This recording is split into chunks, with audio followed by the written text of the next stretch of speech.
60% जो किसानों का प्रतिकर है उससे संबंधित 3 मुद्दे आज थे।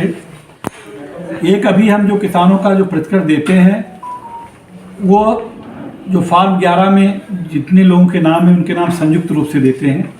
अगर काश्तकार की मृत्यु हो गई है जिसने मूल का मुआवजा उठाया है तो उसके वारिसों को वारिसान प्रमाण पत्र जब हमारे सामने आता है तो उसको अखबार में निकाल करके और सबसे अनापत्ति लेकर के हम संयुक्त रूप से उनको देते हैं। इसमें कठिनाई ये आ रही है कि कई बार किसानों की जो उत्तराधिकारियों की संख्या है वो 5 से ज़्यादा हो जा रही है, 10-10, 12-12 लोग जो हैं उत्तराधिकारी हो जा रहे हैं, या लोग बाहर रह रहे हैं जिनका आकर के एक संयुक्त खाता खुलवाना संभव नहीं है। इसके अलावा माइनर भी आ जाते हैं, उनके साथ संयुक्त खाता खुलवाने में दिक्कत होती है और किसान बहुत परेशान हैं। इसके अलावा आपस में झगड़े भी होते हैं कि हम अलग लेंगे, तुम्हारे साथ नहीं लेंगे। लोगों को डर रहता है कि हमको हमारा पैसा नहीं मिलेगा। तो उस समस्या के समाधान के लिए हमने ये रास्ता निकाला है कि अगर मूल काश्तकार की मृत्यु हो गई है तो उसके वारिसान प्रमाण पत्र के आधार पे हम जब भुगतान करेंगे तो उसमें तहसीलदार से हिस्सा प्रमाण पत्र ले लेंगे। तहसीलदार के हिस्सा प्रमाण पत्र के साथ तहसीलदार एक एफिडेविट भी ले लेगा, शपथ पत्र भी कि सभी लोग सहमत हैं उस हिस्से से, और उसके आधार पे हम अलग अलग खाते में जो भी उनके खाते में उनका भुगतान कर देंगे, इंडिविजुअली कर देंगे। तो सिंगल भी और जो ज्वाइंट लेना चाहेंगे उनके लिए ज्वाइंट है ही है, और जो इंडिविजुअल लेना चाहेंगे उनको इंडिविजुअल मिल जाएगा। और ये बहुत मेजॉरिटी ऑफ फार्मर्स की मांग है, ये सारे लोग इससे प्रभावित हैं कि संयुक्त रूप से पैसा ना दिया जाए, अलग अलग दिया जाए। ये व्यवस्था अभी कहीं नहीं थी, किसी भी अथॉरिटी में नहीं थी और कहीं भी नहीं थी। फार्म 11 ही बेसिस था। विधिक रूप से फार्म 11 में जो नाम है या उसके उत्तराधिकारी हमको संयुक्त रूप से मिलता था। इस व्यवस्था में पहली बार ये किया गया कि इंडिविजुअल को भी हिस्से के आधार पर सीधे भुगतान किया जा सकेगा। दूसरा, 64.7% जेपी एसोसिएट जो कि SDZ है, यहाँ स्पेशल डेवलपमेंट जोन में 1000 हेक्टेयर ज़मीन जो आवंटित है, जिसको कि स्पोर्ट सिटी के नाम से हम जानते हैं, फार्मूला 1 के नाम से जानते हैं, उसमें 64.7% किसानों का कैसे बटे और साथ ही साथ जो होम बायर्स की समस्या का कैसे समाधान हो और अथॉरिटी को कैसे उसके ड्यूज़ मिले, इसके लिए आज एक प्रस्ताव बोर्ड के समक्ष लाया गया। ये प्रस्ताव इसलिए लाना पड़ा क्योंकि जेपी स्पोर्ट सिटी का प्लाट 2019 में कैंसिल कर दिया गया था। कैंसिलेशन के बाद इलाहाबाद हाई कोर्ट गए थे। माननीय उच्च न्यायालय ने कहा कि आप जो है अपना प्लान बताइए कि होम बायर्स की समस्या कैसे सॉल्व करेंगे, किसानों की समस्या कैसे सॉल्व करेंगे, अथॉरिटी की समस्या कैसे सॉल्व करेंगे। तो उन्होंने एक अपना प्लान दिया। उस प्लान पे हाई कोर्ट ने 26 नवंबर को कहा, माननीय उच्च न्यायालय ने, कि 12 दिसंबर को प्राधिकरण अपना अभिमत बताए। उसमें हमने चर्चा की। जो जेपी ने कहा कि हम कुछ ज़मीन आपको वापस देना चाहते हैं आपके आज की दरों पर, और साथ ही साथ FAR के आधार पर आपको वापस देना चाहते हैं, उसको लेकर के आप पैसा रिकवर करिए। जेपी की गणना में और हमारी गणना में काफ़ी अंतर है, क्योंकि जेपी ने अपनी गणना में से सारी ब्याज हटा दिया है, जबकि वो ब्याज सम्मिलित है और ब्याज में इस तरह से कोई चीज़ नहीं दी जा सकती है। तो इसके लिए बोर्ड ने यह निर्णय किया कि जो एरिया जेपी हमको सरेंडर करना चाहता था उस एरिया का वो पार्शियल रेस्टोरेशन कराए, आंशिक रेस्टोरेशन पुनर्स्थापन कराए और उसका रेस्टोरेशन फीस जमा करें।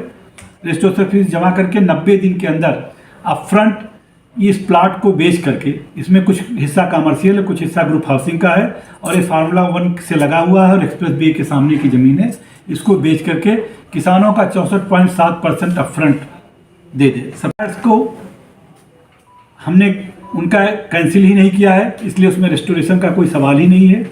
लेकिन जेपी ने उनका भी प्लान दिया है। वो माननीय उच्च न्यायालय देखेगा कि जेपी का प्लान वो 18 महीने में उसको एक्सेप्ट करते हैं, क्योंकि वो ज़मीन बेच करके उनका भी निर्माण करेगा। तीसरी बात प्राधिकरण के ड्यूज़ की है। उसमें प्राधिकरण ने दिसंबर 2023 तक जेपी के इस स्पोर्ट सिटी का रीसेटलमेंट कर रखा है। तो जो बाकी रेस्टोरेशन का पैसा है, जो बाकी ब्याज का पैसा है, जो लीज रेंट का पैसा है, जो 64.7% के ब्याज का पैसा है, वो सभी ये दिसंबर 23 तक जमा कर सकते हैं। क्लेम कितना है, राशि कितना आप क्लेम कर रहे हैं? वो हमारे हिसाब से 27 करोड़ है, उनके हिसाब से 1000 करोड़ से कम है। तो ये पूरा पैसा दिसंबर 23 तक जमा कर सकते हैं। इस पैसे को हम फ्री भी करने को तैयार है बोर्ड, कि जो आज बकाया 30 नवंबर 2022 को वो दिसंबर 23 तक दे दें। तो एक बहुत बड़ी रिलीफ दी जा रही है। ये डाटा सेंटर और मेडिकल डिवाइस पार्क में कुछ संशोधन किया गया है पॉलिसी में, तो वो क्या है मोटी? देखिए, डाटा सेंटर पार्क में अभी 7 नवंबर को कैबिनेट ने एक नई पॉलिसी लाई है, जिसमें कि पर एकड़ मेगावाट चेंज किया गया है। इसके अलावा कितने सेंटर ऑफ एक्सीलेंस बनाए जाएंगे, कितने तक का निवेश जो है वो क्या उस पर इंसेंटिव अनुबंध होंगे, कितना FAR और कितना ग्राउंड कवरेज, ये पहले भी था, उसमें शायद कोई परिवर्तन नहीं किया गया। ग्राउंड कवरेज FAR नहीं परिवर्तन किया गया है, केवल मेगावाट पे परिवर्तन किया है। सेंटर ऑफ एक्सीलेंस और यूनिट्स का क्लासिफिकेशन और सब डिवीजन भी अलाउ किया गया है। SPV भी बनाने की अनुमति दी गई है। तो पॉलिसी हमने आज अडॉप्ट कर ली और हम डाटा पार्क की योजना इस महीने लाने जा रहे हैं।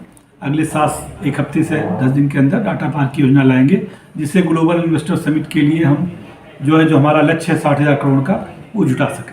BHS2 के जो एक मेडिकल डिवाइस पार्क की बात ठीक है, रह गई। मेडिकल डिवाइस पार्क की पहले हमने योजना लाए थे और 37 प्लाट हमने आवंटित किए थे। अब 99 प्लाट की योजना हम लाने जा रहे हैं, जो 2-1 दिन में योजना आ जाएगी। इसमें एक नया टारगेट सेगमेंट जुड़ा है, जिसको इन विट्रो डायग्नोस्टिक कहते हैं। जैसे जो टेस्ट होते हैं, जैसे RT-PCR का टेस्ट है, बायोकेमिस्ट्री बायोकेमिस्ट्री एनालिसिस है, हेमेटोलॉजिकल एनालिसिस है, इम्यूनो एसेज हैं, ये सारी चीज़ें, यूरिन एनालिसिस है, इन सारी चीज़ों के जो एलिजा टेस्ट है या सारे जो टेस्ट किट्स होते हैं जो भी बाहर से आते हैं, उनका प्रोडक्शन यहाँ हो सके, उसके लिए 20 प्लाट हमने आरक्षित कर दिया है और उसको एक अलग कैटेगरी हमने जोड़ दी है।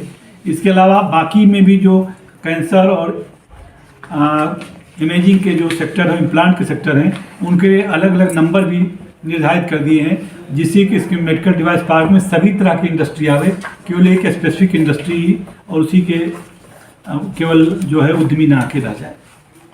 देखिए, BHS2 में हमारी स्कीम आई थी, उस समय बहुत से लोगों के डबल अलॉटमेंट हुए थे। उन्होंने भवन भी ले लिया था और प्लाट भी ले लिया था। कुछ लोगों ने 2 भवन ले लिए थे, कुछ लोगों ने 1 भवन और 1 प्लाट ले लिया था। तो पहले प्राधिकरण ने तय किया था कि उनके सारे जिनके दूसरा अलॉटमेंट है उसका पूरा पैसा जब्त कर लिया जाए, चाहे पंजीयन धनराशि हो, चाहे उन्होंने किस्तें दी हो, सभी जब्त हो गया था। इसके बाद बोर्ड में गया था कि कुछ लोगों ने इसलिए दूसरा जो है एप्लीकेशन दिया था क्योंकि उनके पहले एप्लीकेशन का अलॉटमेंट नहीं हुआ था और पैरेलल दूसरी स्कीम प्राधिकरण ने निकाल दी थी। तो ऐसे लोगों को पिछले बोर्ड में रिलीफ दी गई थी और उनका जो है पैसा जमा धनराशि वापस कर दी गई थी। इसके बाद भी ऐसे अलाटी बचे हुए थे जिन्होंने पंजीकरण धनराशि के अलावा भी काफ़ी किस्तें बहुत बड़ी मात्रा में दे रखी हैं और ये 54 मीटर और 99 मीटर के अलाटी हैं। तो इनको रिलीफ देने के लिए बहुत ही जो है जेन्युइन क्लास है और लोगों के गाढ़ी कमाई का पैसा है। हालांकि गलती उन्होंने की है, लेकिन फिर भी एक उदारता बरतते हुए और एक स्टेप आगे बढ़ते हुए हम लोगों ने तय किया है कि उनका रजिस्ट्रेशन अमाउंट जब्त कर लिया जाएगा और जो इंस्टॉलमेंट का पैसा है उनका जो एक प्लाट या एक भवन जो बचा हुआ है उसमें उसको समायोजित कर दिया जाएगा। अगर समायोजन के बाद भी कोई पैसा लौटाना तो पैसा लौटा दिया जाएगा। साइबर क्राइम पुलिस स्टेशन के लिए लैंड मांगा गया था, तो उस संबंध में क्या निर्णय लिया गया? देखिए, ADG साइबर क्राइम ने अनुरोध किया था, उनके अधिकारी लगातार आ रहे थे कि साइबर क्राइम नोएडा गढ़ हो गया है साइबर क्राइम का, यहाँ रोज इस तरह के होते हैं, लेकिन साइबर क्राइम का डेडिकेटेड थाना नहीं है। तो वो सबसे मांग रहे थे, लेकिन हम लोगों ने कहा कि नहीं, हम लोग साइबर क्राइम के लिए थाना देंगे और सेक्टर 20 में हमने साइबर क्राइम के लिए थाना निःशुल्क 35 वर्ग मीटर ज़मीन दे दी है, जिससे कि इस क्षेत्र की जो ज़रूरत है उसके लिए डेडिकेटेड पुलिस थाना होना चाहिए। और मैनेजर से कुछ एक संजय किशोर हैं एलॉटी थे जिनके साथ कुछ गलत लेटर इशू हो गया था, तो उस संबंध में क्या किया गया है? देखिए, BHS के लाठी है, ये एक प्रकरण हम लोगों के सामने आया जिसमें उन्होंने 99 मीटर का उनको जो है बना हुआ निर्मित भवन मिला था। उनको जो अलॉटमेंट लेटर जारी हुआ उसका पहला पेज तो 99 स्क्वायर मीटर के सापेक्ष था, अलॉटमेंट मनी उसमें लिखी हुई थी, और जो दूसरा पेज था जो किस्तें लिखी हुई थी वो 54 स्क्वायर मीटर की लिखी हुई थी। तो एलआरटी इस बात पे कंटेस्ट कर रहे हैं कि उनको मालूम नहीं था, वो किस्तें समय से जमा कर रहे थे, कि ये जो पेमेंट प्लान है वो गलत है, गलत कैटेगरी का उनको जारी हो गया है। तो इसकी फाइल देखी गई। जो पीरियड जब एलआरटी को जिस दिन मालूम हुआ उसके पहले जो डिफरेंस है पैसे का, वो मूल रूप से ही पैसा एलआरटी को देना चाहिए। उससे ब्याज हमको नहीं लेना चाहिए, कोई किस्त पे कोई ब्याज या पेनाल्टी नहीं लेनी चाहिए। और वो पेनाल्टी और ब्याज जिसकी गलती से हुआ, वो जो जिसने जारी किया लेटर, वो यहाँ पर उस समय मैनेजर थे वसीखान, उनके हस्ताक्षर से जारी है, तो इसलिए उन पर ये दंड आरोपित किया गया कि उनके वेतन से इसकी कटौती की जाए। और जो बाद में एलआरटी के जानकारी के बाद जो किस्तें जमा करनी है वो एलआरटी को जमा करनी पड़ेगी। अगर वो डिले कर रहे हैं तो ओटीएस का लाभ 15 दिसंबर तक ले सकते हैं और उसके उपरांत जो भी देता उनको देंगे। अब medical device park, data park, commercial footprints, commercial दुकानें, इसके अलावा ग्रुप हाउसिंग, ये 5-6 स्कीमें हम दिसंबर में भी अगले 15 दिनों के अंदर लेके आएंगे। तो इनसे मिला करके और जो योजनाएं ला रहे हैं काफ़ी ज़्यादा आय होगी। इसके अलावा हम अपने स्रोतों को बढ़ाने के लिए और ज़्यादा लैंड बैंक को खरीदने के लिए हमने ऑलरेडी सरकार से भी अनुरोध किया है, एक अपनी मांग रखी है कि सरकार हमको मदद करे लैंड बैंक क्रिएट करने में। और साथ ही साथ एक इंफ्रास्ट्रक्चर बांड के लिए भी स्कीम लेके आ रहे हैं। ये स्कीम हम लाए थे और उसमें शहरी विकास मंत्रालय का शासनादेश था जिसमें 9 इम्पैनल एजेंसीज थी, उनके मध्य लाए थे, लेकिन उसमें 3 बार समय बढ़ाने के बाद भी निविदा नहीं आई। और जो शहरी विकास मंत्रालय का 2016 का जो शासनादेश था वो 2019 में ख़त्म भी हो चुका था। तो इस बार हम लोगों ने जो भारत सरकार के मिनिस्ट्री ऑफ इकोनॉमिक अफेयर्स ने किया है, ये एक मिनिस्ट्री ऑफ फाइनेंस का ministry of finance economic affairs ने जियो किया है, जिसमें 12 इम्पैनल एजेंसीज की हैं। तो उन 12 और 9 को मिला के 21 होते हैं, एक दोनों में कॉमन है। तो 20 एजेंसीज को हमने उनके मध्य में जो है वो ट्रांजैक्शन एडवाइजरी के लिए हमारे पी डॉक्यूमेंट निकालेंगे जो इंफ्रास्ट्रक्चर बॉन्ड हमारे लिए लाए। सर लास्ट में 1 टाइम सेटलमेंट पॉलिसी जो थी वो कितनी सफल रही है आपकी? देखिए, पहली ओटीएस योजना काफ़ी सफल थी। उसके बाद भी लोग ये मांग कर रहे थे कि वो दोबारा ओटीएस योजना लाई जाए। वो ओटीएस योजना हम लाए थे और उसकी समय अवधि 31 अक्टूबर तक थी, लेकिन उस दौरान केवल 100 एप्लीकेशन आ पाए थे क्योंकि केवाईसी हमारा ऑनलाइन अपडेट नहीं हो रहा था, काफ़ी एलआरटी परेशान थे। तो हमने उसको 30 नवंबर तक बढ़ा दिया था। उसके बढ़ाने के फलस्वरूप 8 से 34 एप्लीकेशन आ गए हैं। 140 करोड़ रुपए की आय होगी और 5 से 68 लोगों का ऑलरेडी जो है वो लेटर ओटीएस के बाद का जारी हो गया, उनकी किस्तें भी जमा हो गई। धन्यवाद। Okay, thank you.